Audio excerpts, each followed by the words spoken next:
दादा दादी एक कमरे में सो रहे थे, धनिया दूसरे कमरे में सो रहा था। घर में चोर घुस गया।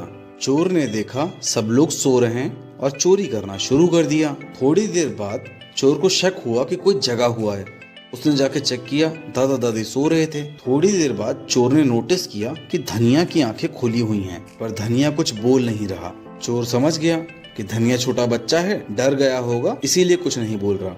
धनिया टुकुर टुकुर देख रहा था पर कुछ बोल नहीं रहा था। चोर की भी हिम्मत बढ़ गई, पूरे घर में घुस के घूम घूम के सामान चोरी करने लगा। धनिया चुपचाप सब कुछ देख रहा था। जैसे ही चोर जाने लगा, धनिया जोर जोर से चिल्लाया, दादाजी दादाजी दादी। भाई सब लोग उठ के आ गए। चोर ने जाते जाते धनिया से पूछा, अबे जब मैं चोरी कर रहा था तब तू काहे नहीं चिल्लाया बे? धनिया बोला, मैं देख रहा था कि तुम सारा सामान चोरी कर ले हो। मैं खुश हो गया, पर तुमने मेरा स्कूल बैग क्यों नहीं चुराया, इसीलिए मैं चिल्लाया। एक बार दादाजी बस से कहीं जा रहे थे। जैसे ही वो बस में चढ़ने वाले थे तभी पीछे से धनिया की आवाज आई, अरे दादाजी दादाजी रुक जाओ, आप अपना वॉलेट तो घर पे ही भूल आए थे, ये लो अपना वॉलेट। अरे थैंक यू बेटा, चलो मैं घर जाता हूँ अब, ठीक है, बाय। उसके बाद दादाजी बस में जाकर बैठ गए और उसी बस में उनकी बगल वाली सीट पर बैठा हुआ था एक चोर। तब उस चोर ने प्लान बनाया कि लंबा सफर है, जैसे ही ये बुड्ढा सोएगा मैं इसका पर्स चोरी कर लूंगा। थोड़ी देर बाद चोर की आंख लग गई और जब उसकी नींद खुली तो उसने देखा कि दादाजी सो रहे हैं। वो तुरंत दादाजी के पास पहुंचा और उनकी सारी जेबें टटोल मारी, लेकिन उसको वॉलेट कहीं नहीं मिला। थक हार कर वो अपनी सीट पर आके बैठ गया। जब दादाजी का स्टॉप आ गया तो वो दादाजी के पास जाकर बोला, दादाजी मैं एक चोर हूँ, आपका वॉलेट चुराना चाहता था मैं, लेकिन इतना ढूंढने पर भी मुझे आपका वॉलेट नहीं मिला। कहाँ रखा था आपने उसको? मुझे तुम्हारी शक्ल देख के ही पता चल गया था कि तुम चोर हो, इसीलिए जब तुम सोए थे मैंने अपना वॉलेट तुम्हारी जेब में रख दिया था, समझ गए? अबे पुदीना, शर्त लगाएगा मेरे से? ना ना, मैं नहीं लगा रहा किसी से शर्त।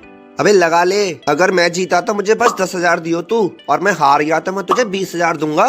अच्छा ऐसा है क्या? चल लग गई शर्त। देख तो शर्त कुछ ऐसी है कि मैं तुझसे 4 क्वेश्चन पूछूंगा और तुझे चारों के गलत आंसर बताने हैं। अगर तूने एक भी आंसर सही दिया ना तो तू हार जाएगा। आज तो तू हारेगा धनिया। पहला क्वेश्चन, विराट कोहली क्रिकेट खेलता है कि कंचे? कंचे खेलता है भाई साहब। ओके, तो अब ये बता, ऑटो रिक्शा में 3 पहिए होते हैं कि 4? 4 पहिए होते हैं भाई। अबे धनिया कुछ डिफिकल्ट सा पूछ यार। हाँ हाँ पूछता हूँ, रुक जा रुक जा। अच्छा बता, ग्रेविटी की वजह से चीजें नीचे गिरती हैं कि हवा में उड़ती हैं? हवा में उड़ती हैं भाई साहब। लगता है तू आज जीत के ही रहेगा पुदीना। वो तो मैं जीतूंगा ही।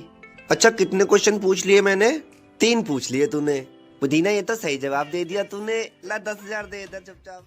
एक बार धनिया एक मूवी देखने गया। लेट नाइट शो था, इसीलिए लौटते हुए धनिया को काफी रात हो गई। जब धनिया थिएटर के बाहर निकला तो वहाँ पर कोई ऑटो वाला भी नहीं था और धनिया को भूख भी बहुत जोर से लग रही थी। तो धनिया ने सोचा पहले खाना ही खा लेते हैं भाई। जब धनिया ने अपना पर्स निकाला तो देखा कि उसमें सिर्फ इतने ही पैसे थे कि या तो वो ऑटो से लौटकर घर जा सकता था या फिर खाना खा सकता था। खैर धनिया से भूखा रहा नहीं गया तो उसने सोचा पहले खाना ही खा लेते हैं। तो धनिया पहुंच गया बगल वाली दुकान पर पिज्जा खाने के लिए, लेकिन जोमैटो पर वह पिज्जा सस्ता आ रहा था, इसलिए धनिया ने ऑर्डर जोमैटो से ही किया, वो भी कैश ऑन डिलीवरी। जब डिलीवरी बॉय पिज्जा कलेक्ट करके जाने लगा तो धनिया उससे बोला, भैया ये वाला ऑर्डर धनिया का है ना? तो डिलीवरी बॉय बोला कि हाँ जी धनिया का ही है। भैया मैं ही धनिया हूँ। तो भैया ये लो अपना ऑर्डर। नहीं भैया, उसमें एड्रेस देखो, मेरे घर का होगा ना? आप तो ये पिज्जा देने मेरे घर जाओगे ही, मुझे अपनी बाइक पर पीछे बिठा के ले चलो, मैं आपको अपने घर पर गुल्लक से निकाल के टिप भी दूंगा। और इस तरीके से धनिया अपना खुराफाती दिमाग लगाकर फ्री में घर आ गया।